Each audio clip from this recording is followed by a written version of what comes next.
एक बार की बात है, एक ऋषि ने एक कौवे को अमृत की तलाश में भेजा, लेकिन कौवे को ये चेतावनी भी दी कि केवल अमृत के बारे में पता करना है, उसे पीना नहीं है, अन्यथा तुम इसका कुफल भोगोगे।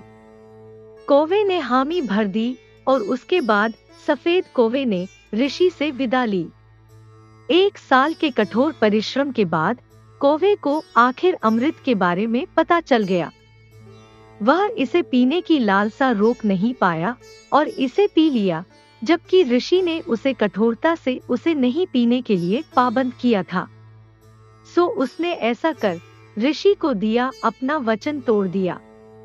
पीने के बाद उसे पछतावा हुआ और उसने वापस आकर ऋषि को पूरी बात बताई, तो ऋषि ये सुनते ही आवेश में आ गए और कौवे को शाप दे दिया और कहा, क्योंकि तुमने अपनी अपवित्र चोंच से अमृत की पवित्रता को नष्ट किया है, इसलिए आज के बाद पूरी मानव जाति तुमसे घृणा करेगी और सारे पंछियों में केवल तुम होंगे जो सबसे नफरत भरी नजरों से देखे जाएंगे।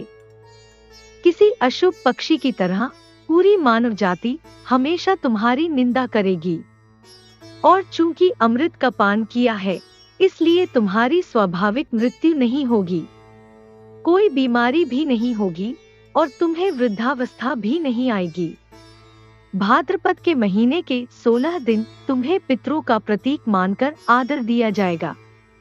तुम्हारी मृत्यु आकस्मिक रूप से ही होगी। इतना कहकर ऋषि ने अपने कमंडल के काले पानी में उसे डुबो दिया। काले रंग का बनकर कौवा उड़ गया। तभी से कौवा काले रंग के हो गए। हालांकि ये कहानियां लोक कथाओं के रूप में प्रचलित है, लेकिन फिर भी मैंने अक्सर कई लेखों और मान्यताओं में किसी एक के किए कर्मों की सजा उसकी पूरी जाति को भुगतनी पड़ी हो, ऐसा देखा है।